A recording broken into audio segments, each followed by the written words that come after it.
Alrighty, hey guys, it is Mitch Games 24/7 here today with another video for you guys, and today we're going to be going over the best monitors to get for next-gen consoles. So that includes obviously your PlayStation 5, your Xbox Series S, your Xbox Series X, all of those consoles. We're going to be going over the best monitors to get to ensure that you get those better frame rates. So as you guys probably already know, if you see in this video, next-gen consoles can get 120 frames. Although, if you're playing on a monitor or a TV that is only 60 Hz, that's useless to you. There's no benefit to it. So we are going to be going over the monitors to get and, just the specifications. So there's three things to keep in mind here.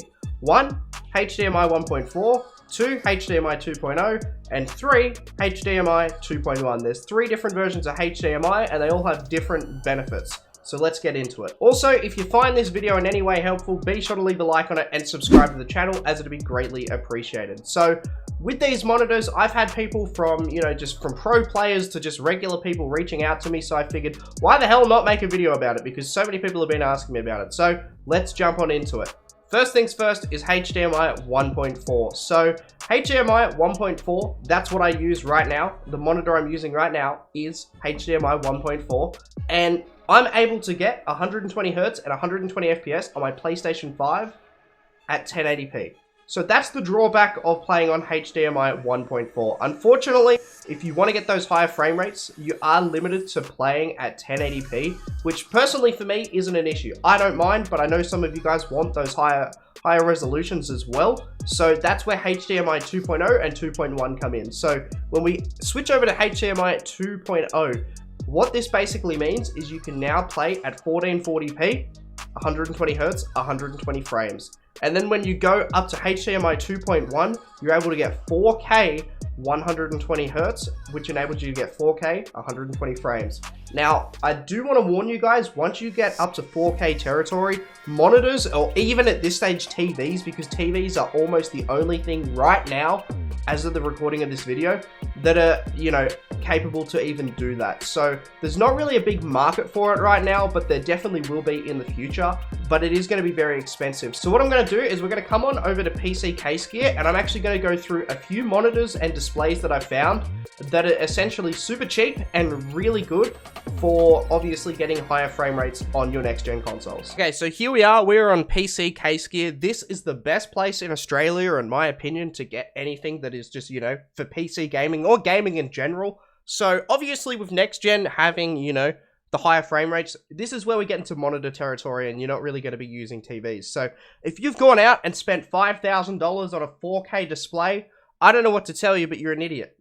You're not going to get those good frame rates. It's just not going to happen. So this is the monitor that I have right now. This is the one that I am using, and it is a really good monitor. I get 120 Hz on PS5 at 1080p. And that's literally all. That's the only way you can get 120 Hz right now and 120 frames is to play at 1080p. Right now, they could change it in the future and make it even better. But for right now, this is your best bet. This is a 23.8 inch monitor. So it's a little bit on the smaller side. If you want a bigger monitor, obviously you can get a bigger one. But it's $299. That's Australian dollars as well. So for US dollars, you're probably going to be looking at about 170 US. So not too bad at all. A very cheap monitor. And this is what I use. It's got a bunch of good stuff with it. The stand on the actual thing goes up and down. You can tilt it from side to side. It's got a bunch of cool, color settings as well, as you can see here as I scroll through the settings. Now let's come down here to the specs because this is important. And if you have a look here, we've got HDMI 1.4. So obviously it's 1.4 enabled, which means, again, we're going to be getting that 1080p, 1080p, 120 Hz. It is a 144 Hz monitor, and I get 144 Hz through DisplayPort, but unfortunately DisplayPort isn't enabled for PS5, so you are going to cap out here at 120 FPS and 120 Hz on PlayStation 5 via HDMI 1.4. Okay, so next up is another AOC monitor. This is the CQ27G2 QHD. Now, this is just from what I've looked up online. It is a pretty beastly monitor. It obviously has a 1 millisecond response time here. That's really important. The lower the response time, the better. That's what you want. This is $419. It should have been $420. I don't know why it isn't, but yeah, it's a nice monitor. It's essentially the same one as before. It's a little bit bigger at 27 inches, but it is also 1440p. So you're essentially tacking on another $100 to get this monitor. Now, unfortunately, they don't actually have the specs here, but I did do some research. Shout out to the video here. I will have that link down in the description. But I did do a bit of research on this monitor, and I found out that it is HDMI 2.0, which means that it will be able to get 120 FPS and 120 Hertz at 1440p. Now, this is where things get really interesting, because when it comes to 4K, at the moment, there isn't really a huge market for it. So getting something that is 4K, 120 FPS, compatible, it's hard, man. It's really hard, and it's also going to be ridiculously expensive. So as you can see by the price tag, we're looking at nearly 3,000 Australian dollars. That's what, like 1.7, maybe 2 grand USD for a 48-inch. That's a huge display. I don't even know why you would want a display that big, but it's a 48-inch television, and it obviously has what you need. It's 4K, which is really good.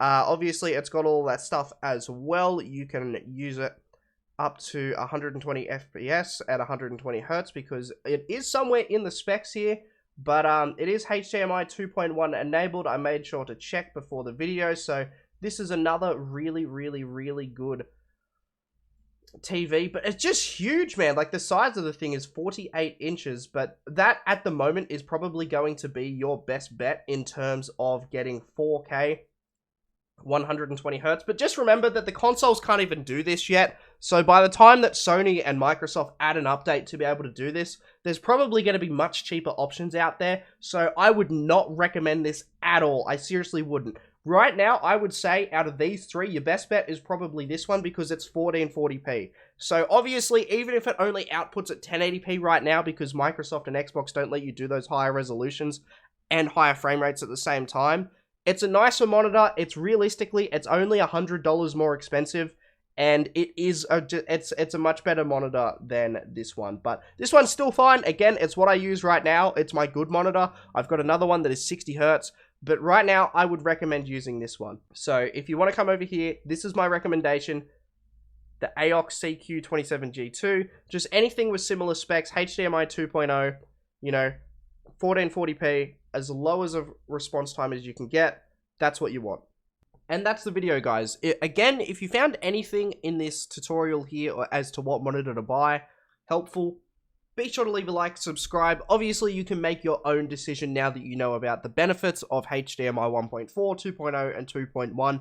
But if you want to shop around, I'm sure you can probably find cheaper prices than I did. Again, that's just based off like what I've like looked up and found within like 20 to 30 minutes of just, you know, doing barely any research. And that was what I came up with. So obviously, you can probably find cheaper stuff depending on your region and whatnot. But if you found this video in any way helpful, let me know by dropping a like on it. And I hope you guys have a wonderful rest of your day. And I will see you guys in another video.